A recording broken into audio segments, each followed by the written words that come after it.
Hi friends, welcome to my YouTube channel Sanjay Academy. कैसे हैं आप सभी लोग। हम लोग 15 दिसंबर का जो अभी पेपर हुआ हम लोग उसको डिस्कस करेंगे। तब जो सेट है मेरे पास ये सेट ओ है, ठीक है। अगर आपका कोई सेट अन्य है तो उसमें जो क्वेश्चन होंगे वो ऊपर नीचे हैं, तो आप उस हिसाब से देख लेना। तो चलिए अपनी क्लास को स्टार्ट करते हैं, देखते हैं कौन सा आंसर सही है, तो क्यों सही है, उसके पीछे क्या तर्क है। तो देखिए, सबसे पहला ही क्वेश्चन हमारा जो है हार्वर्ड गार्डनर के जो बहुबुद्धि सिद्धांत है उससे रिलेटेड है। तो हार्वर्ड गार्डनर ने बताया था कि जो बुद्धि होती है वो एक आयामी ना होकर बहुआयामी होती है, अर्थात बुद्धि को 8 भागों में इन्होंने बताया है।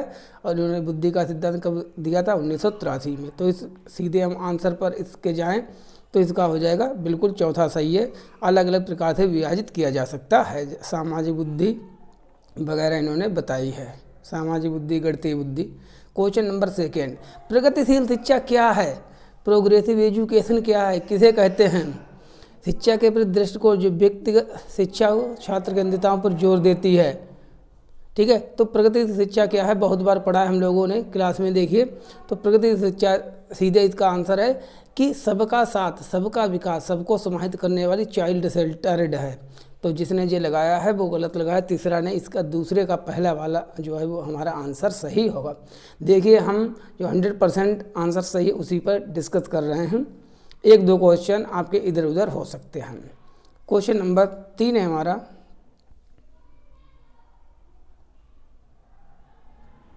क्वेश्चन नंबर 3 क्या है? कथन और कारण वाला क्वेश्चन है। माध्यमिक विद्यालय में लड़कियां अक्सर चुप रहती हैं और कक्षा की चर्चाओं में गैर भागीदारी हो सकती है, नॉट पार्टिसिपेट हो सकती, मतलब ना भाग लें, भागीदारी ना करें। आनुवांशिक बनावट को देखते ही, आनुवांशिक बनावट को देख लड़कियां माध्यमिक विद्यालय में चुनौतीपूर्ण पाठ्यचर्या को समझने और उसका सामना करने में सक्षम नहीं है। कि आनुवांशिक रूप से ऐसा होता है? नहीं। तो ये बात बिल्कुल गलत है। तो कारण तो बिल्कुल ऐसे ही गलत हो गया। और जो इसका जो है माध्यमिक लड़कियां अक्सर चुप रहती हैं, तो ए भी क्या है? ए भी गलत है। तो इसमें दोनों गलत हो जाएंगे। इसका क्या आंसर हो जाएगा? इसका हो जाएगा हमारा तीसरा। तीसरे का तीसरा वाला जो आंसर है हमारा वो सही है। क्वेश्चन नंबर 4, मूल्यांकन की प्रकृति हमेशा कैसी होनी चाहिए? मूल्यांकन हमेशा कैसा होना चाहिए? गतिशील होना चाहिए। और मूल्यांकन का कार्य होना चाहिए क्या? किस कार्य पर आधारित होना चाहिए? प्रामाणिक कार्यों पर आधारित होना चाहिए। इसलिए 4 का 4 वाला ऑप्शन सही है। क्वेश्चन नंबर 5,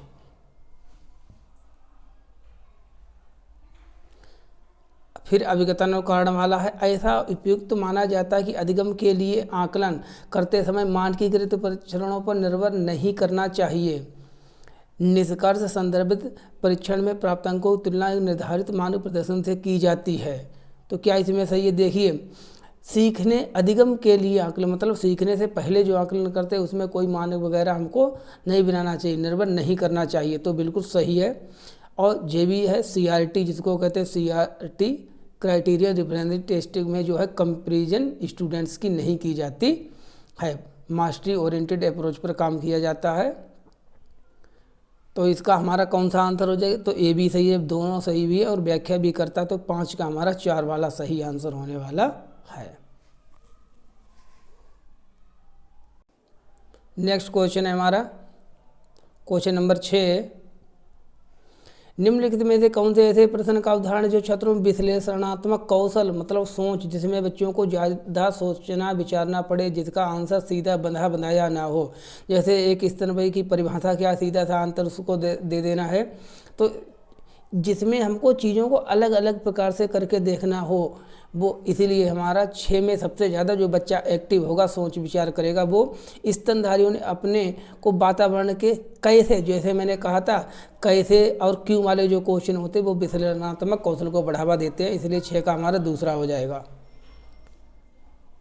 क्वेश्चन नंबर 7, निम्नलिखित में से कथन हैं एक समावेशी कक्षा विभेदित निर्देशन का पालन नहीं करती है? बिल्कुल गलत है, जबकि करती है, क्योंकि बच्चों के अंदर क्या होते हैं? व्यक्ति भिन्नताएं। तो जिस प्रकार का बच्चा उसी प्रकार को उसको हमको निर्देश देना चाहिए। तो बिल्कुल ये गलत है। समावेशन एक नीति है जो सीखने के लक्ष्यों, रणनीतियों, मूल्यांकन विधियों को प्रदान करने के समान अवसर पर जोर देती है। समावेशन एक ऐसी नीति है। तो 7 का आंसर हमारा क्या होने वाला, 7 का हमारा हो जाएगा, दोनों गलत हो जाए। समावेशन एक जैसी, यहाँ पर देखिए एक जैसे सीखने के लक्ष्य हो, इसलिए यहाँ पर गलत हो गए, इसलिए दोनों गलत हो गए इसमें। तो ये 7 का तीसरा हमारा बिल्कुल सही होगा। बहुत बारीकी से भाषा के साथ हेर फेर किया गया। पेपर जो है आपका इजी नहीं है, ठीक है, मॉडरेट टू टफ ही है, टफ ही मानकर चलिए। कल वाले से आज जो पेपर है आपका वो ज़्यादा टफ है। क्वेश्चन नंबर 8, व्यक्ति प्रथम भाषा का उपयोग जैसे कि अधिगम अक्षम बजाय अधिगम अक्षमता वाले छात्र के संबोधन का प्रयोग करना चाहिए। मतलब किसी को जो है हमको ये नहीं कहना चाहिए कि अधिगम अक्षम, मतलब ये सीख ही नहीं सकता, उसकी बजाय हमको क्या शब्द का प्रयोग करना चाहिए, अधिगम अक्षमता वाले छात्र। इससे क्या होता है, ये समावेशन के मानवाधिकार दृष्टिकोण के अनुरूप है। इसलिए इसका जो आंसर हमारा 8वें का हो जाएगा, 8वें का पहला वाला हमारा आंसर हो जाएगा। और ये सब नामीकरण वगैरह ये तो निगेटिव है, भावना का ध्यान नहीं देती, ये सब नॉनसेंस है। Medical model. क्वेश्चन नंबर 9 काफ़ी लेंथी क्वेश्चन है। क्वेश्चन नंबर 9 है हमारा, दृष्टिबाधित जिन बच्चों को देखने में समस्या है को पूरा करने के लिए सहायक तकनीकी उपकरणों के उदाहरणों को में क्या शामिल है। वैकल्पिक कंप्यूटर इनपुट उपकरण, बिल्कुल। ब्रेल एम्पायर प्रदर्शक जे भी होगा। वाक पहचान सॉफ्टवेयर भाषण से पठन करना, हाँ ठीक है। सांकेतिक भाषा का उपयोग, सांकेतिक भाषा किनके लिए, जिनको देखने में प्रॉब्लम होती है, ठीक है, जिनको सुनने में परेशानी होती है उनके लिए सांकेतिक भाषा का, साइन लैंग्वेज का प्रयोग किया है। तो डी तो ये पक्का है, डी तो आंसर में होगा ही नहीं, तो डी वाला नहीं होगा, तो पहला नहीं हो सकता, तीसरा नहीं हो सकता। इसमें तो कौन कौन से हमारे सही हो जाएंगे, इसलिए 9 का जो हमारा आंसर होगा वो हो जाएगा हमारा आंसर नंबर 4। और ये तीनों सही हैं, A B C. Question number 10,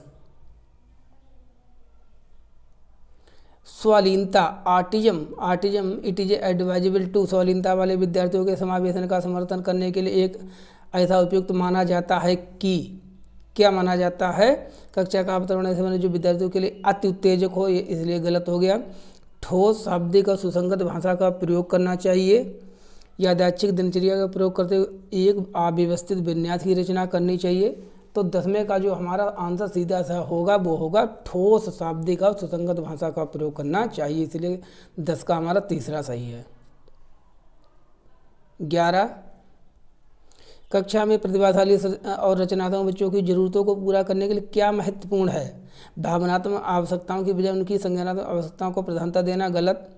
उन्हें विस्तृत स्पष्ट निर्देश देना, नहीं, निर्देश हमको नहीं देने। सुनिश्चित करें कि वे साथियों की तुलना नहीं करनी है। तो कौन सा बच्चा, जो बचा वही हमारा आंसर। तो 11 का बिल्कुल 100% 100%, 11 का 4 वाला सही है। उनको व्यस्त रखें जिससे उनका इंगेजमेंट बनने रहे पढ़ने में। क्वेश्चन नंबर 12, कक्षाओं में छात्रों की असफलता से शिक्षिकाओं को किस प्रकार से निपटना चाहिए। आप एक शिक्षक हैं, आपके कुछ बच्चे हैं जो फेल हो गए, असफल हो, तो उनके लिए आपको क्या करना चाहिए। अनुत्तीर्ण छात्रों में सुधार, अत्यधिक सुधार, बुद्धि का आकलन करने के लिए अनुत्तीर्ण, मानकीकृत, गलत, मानकीकरण निगेटिव टैग वर्ड है इसलिए गलत हो गया। छात्रों की जाति, आप जाति के आधार पर निर्धारित करेंगे कौन कितना होशियार है, तो सीधी सी बात है, आप अपनी जो पढ़ाने की रणनीति है उसको ठीक कीजिए, अपनी खुद की शैक्षिक रणनीतियों का आलोचनात्मक परीक्षण करके। तो 12 का हमारा 4 बिल्कुल सही है। क्वेश्चन नंबर 13, संरचनावादी में पूर्व ज्ञान की क्या भूमिका। तो पूर्व ज्ञान क्या होता है, तो बिल्कुल इजी क्वेश्चन है ये, तो इसका सीधा सा आंसर संबंध बनाने और नए अधिगम को सुगम बनाने सीखने में पूर्व ज्ञान जो है हमारा महत्वपूर्ण भूमिका निभाता है। जिसमें देखिए 2 में केवल है, इसलिए ये गलत हो गए। बहुत से भ्रांतियों के साथ स्कूल आते हैं। बाधा, इसमें लिखा है 14 में पूर्व ज्ञान सीखने बाधक नहीं बनता, सहायक होता है, इसलिए 13 का हमारा पहला वाला जो है बिल्कुल सही हो जाएगा। क्वेश्चन नंबर 14, एक संरचनावादी कक्षा में शिक्षक छात्रों को निर्देशित शिक्षार्थी बनाने में कैसे सहायता कर सकते हैं। सभी सीखने के कार्यों के लिए इस पर लक्ष्यों को निर्धारित करके छात्रों को अपने स्वयं के सीखने की जिम्मेदारी और स्वनियमन, जिसको लेव वाइगोत्स्की जी ने कहा है, विकसित करने के लिए प्रोत्साहित करके। तो 14 का तो सीधा सामान्य आंसर जो है सेकंड होने वाला है। क्वेश्चन नंबर 15 में कहते हैं, एक माध्यमिक विद्यालय की शिक्षिका अपनी कक्षा के छात्रों को बेहतर ढंग से समझने के लिए उनके माता पिता के साथ नियमित संपर्क में रहती है। अच्छा, कारण समुदाय को निर्देशित करना चाहिए कि बच्चे को क्या और कैसे सिखाना चाहिए। देखिए, निर्देशित शब्द ने एक यहाँ पर कहानी खराब कर दी। मतलब एक डिक्टेटरशिप है कि अध्यापक बताएंगे कि बच्चे को क्या सिखाना चाहिए, समुदाय से कहेंगे, घर वालों से कहेंगे, परिवार वालों को निर्देश करेंगे। तो इसलिए ये जो है ये गलत है। अगर ये गलत है माता पिता के तो ये तो बिल्कुल 100% सही ही है। ठीक है, तो इसमें चांस किसका बनता है?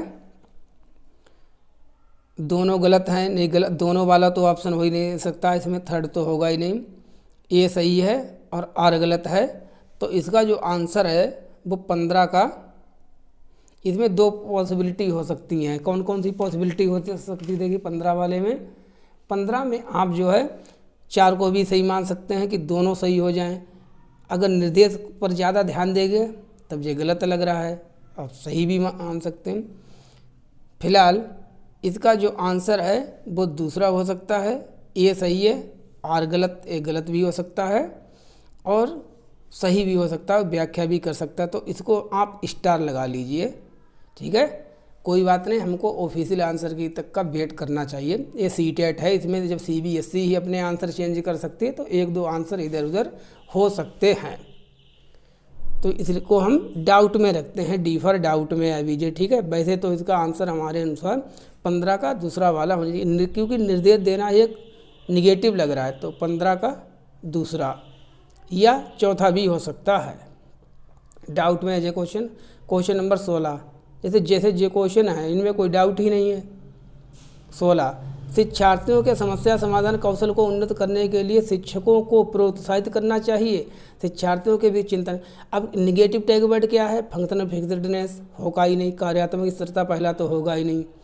ठीक है, अब दूसरे वाले में मीन्स एंड एनालिसिस सही है, लेकिन कन्वर्जेंट थिंकिंग ये गलत है चिंतन के लिए, तो इसलिए ये गलत हो गया।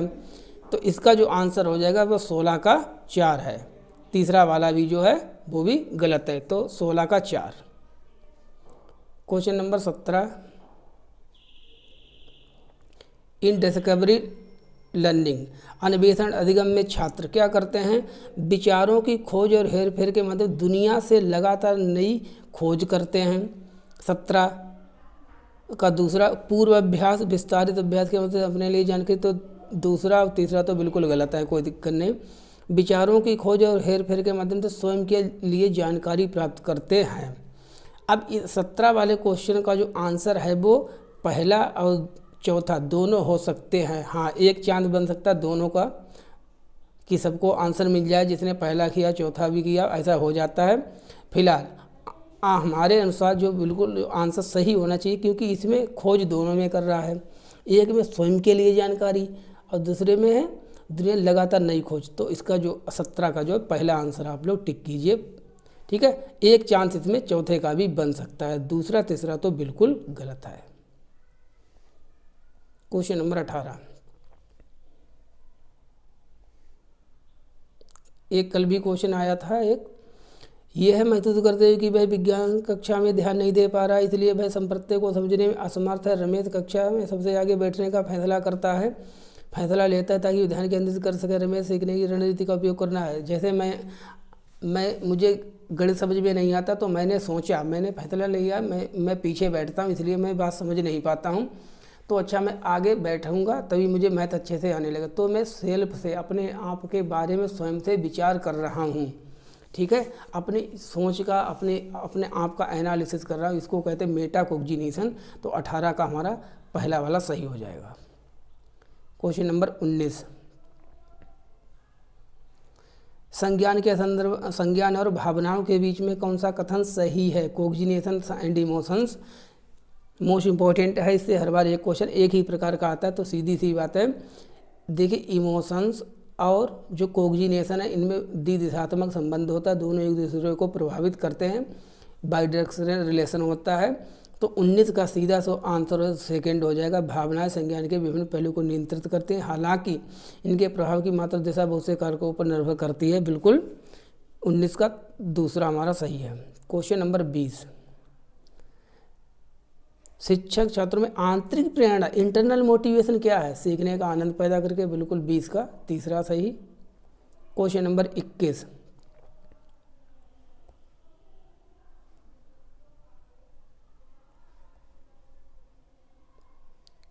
आ नहीं पा रहा है क्वेश्चन। 21 है क्वेश्चन नंबर जी, लिख देते हैं। 21 है, निम्नलिखित में से कौन सा आंतरिक और बाह्य प्रेरणा के बीच संबंध का सही वर्णन करता है? आंतरिक जो अंदर से व्यक्तिगत आनंद के लिए, बाह्य प्रेरणा बाहर की चीज़ों को देखकर जब हम प्रभावित होते हैं, तो इसका बिल्कुल जो राइट ऑप्शन सही है वो है आंतरिक और बाह्य प्रेरणा एक दूसरे के साथ जटिल तरीके से अंतःक्रिया करती हैं और जिसमें एक प्रकार की अभिप्रेरणा दूसरी प्रकार की अभिप्रेरणा को प्रभावित करती है। तो 21 का तीसरा सही है। क्वेश्चन नंबर 22, उन बच्चों में अकादमिक प्रदर्शन और बौद्धिक क्षमताओं में धीरे धीरे सुधार आता है जो वंचित परिवेश को छोड़कर समृद्ध परिवेश में प्रवेश करते हैं। उपयुक्त तर्क से निम्नलिखित में से किस बहस की ओर इशारा किया जा रहा है? मतलब कोई बच्चा जो था वो पहले ऐसे परिवेश में रहता था जहाँ पर पढ़ाई का कोई माहौल नहीं था, बेकार माहौल था, और बाद में वो अच्छे परिवेश में आ गया। तब यहाँ पर आनुवांशिकता को तो कोई नाम ही नहीं लिया गया, तो दूसरा तो ऐसे ही बिल्कुल 100% गलत है। विभेदीकरण, एकीकरण, ये भी गलत है। अब इसके चांस हैं निरंतरता बनाम अनिरंतरता और स्थिर बनाम वृद्धिशील। तो 22 का जो आंसर है, आप इसमें एक चांस ले सकते हैं पहले और चौथे में। फिलहाल इसका जो आंसर है आप इसमें स्थिर बनाम वृद्धिशील, तो 22 का पहला टिक कीजिए। एक चांस इसमें बन सकता है कि चौथा भी हो सकता है, लेकिन उसके 1% से भी कम चांस है। फिलहाल 22 का पहला सही है। अब देखते हैं CBSE किसको ज़्यादा सही मानती है। क्वेश्चन नंबर 23,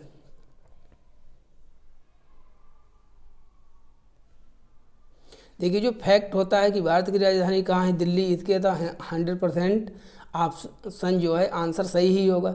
लेकिन जो इस प्रकार के समझ आधारित क्वेश्चन होते हैं इनमें रिव्यू करते हैं, बार बार पढ़ते हैं, तो समझ पर निर्भर करता है।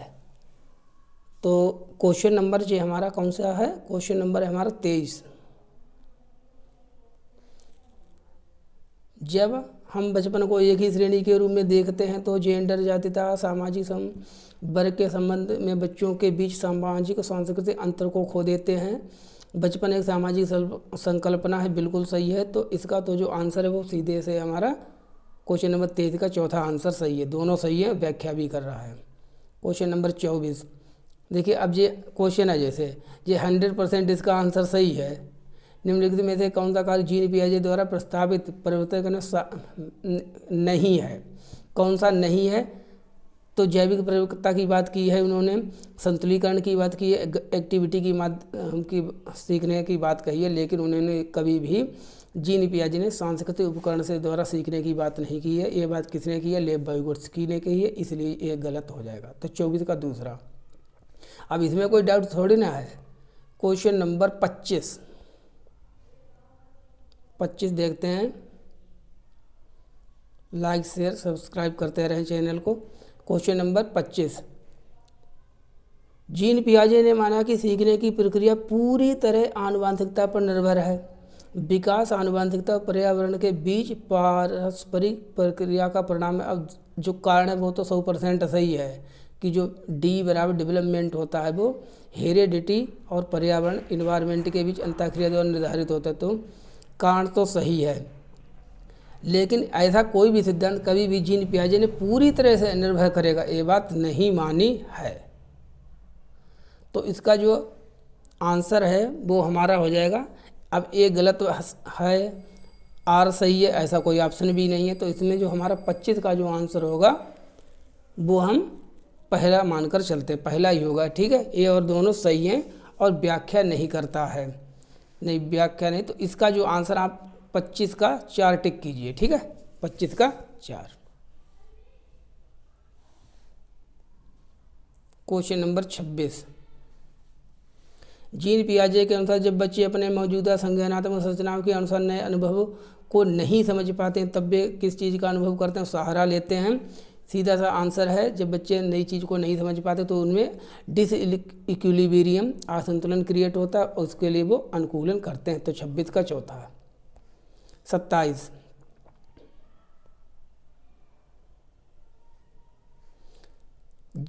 जहाँ पियाजे बच्चे को कैसे देखते हैं, देखिए पैसिव तो हो ही नहीं सकता, तो दो तो ऑप्शन ऐसे ही चलेगा, सीखना कभी भी, इसमें भी पैसिव है, ये भी गलत है। लेव वाइगोत्स्की, जीन पियाजे ने बच्चों के सीखने पैसिवनेस को गलत माना, तो 3 गलत हो गए, पहला ही सही है। पियाजे के सक्रिय हेरफेरकर्ता के रूप में सामाजिक संदर्भ में सक्रियकर्ता के रूप में कौन देखते हैं, वाइगोत्स्की देखते हैं, इसलिए 27 का हमारा पहला ही सही है। क्वेश्चन नंबर 28, लॉरेंस कोहलबर्ग, कल भी ये क्वेश्चन आया था कोहलबर्ग से रिलेटेड। 28 नंबर पर हमारा जो आंसर, 28 नंबर का क्वेश्चन क्या होगा, लॉरेंस कोहलबर्ग के सिद्धांत की नैतिक विकास की अवस्था के निर्धारण के आधार क्या हैं, व्यक्ति की आयु, व्यक्ति द्वारा दिया गया उत्तर चोरी के पक्ष में विपक्ष चोरी करनी चाहिए कि नहीं करनी चाहिए, व्यक्ति की अनुक्रिया में अंतर्निहित तर्क। तो देखिए इसमें ये तो बिल्कुल होगा ही होगा, तो तीसरे चौथे के तो कोई चांस नहीं है। व्यक्ति की अनुक्रिया अंतर्निहित तर्क जिसको कहते हैं मोरल रीजनिंग, तो इसलिए इसका हमारा जो 28 का आंसर वो पहला ही सही है, AC।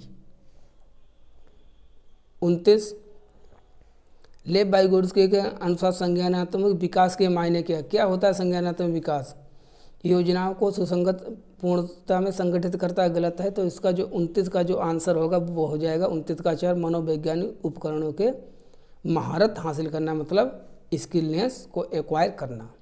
लास्ट क्वेश्चन हमारा 30 है, लेव वाइगोत्स्की के अनुसार शिक्षार्थियों की समीपस्थ विकास के क्षेत्र में ZPD में प्रगति दिखा देते हैं क्वेश्चन।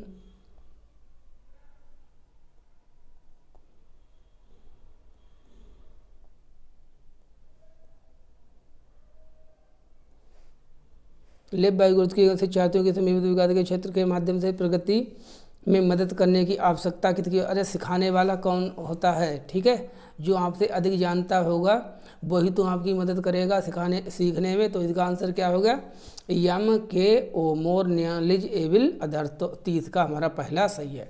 चलिए वीडियो को यहीं पर कंप्लीट करते हैं। Thank you so much. सभी लोग चैनल को सब्सक्राइब कर लें, लाइक करें, शेयर करें। Thank you so much. मिलते हैं नेक्स्ट क्लास में।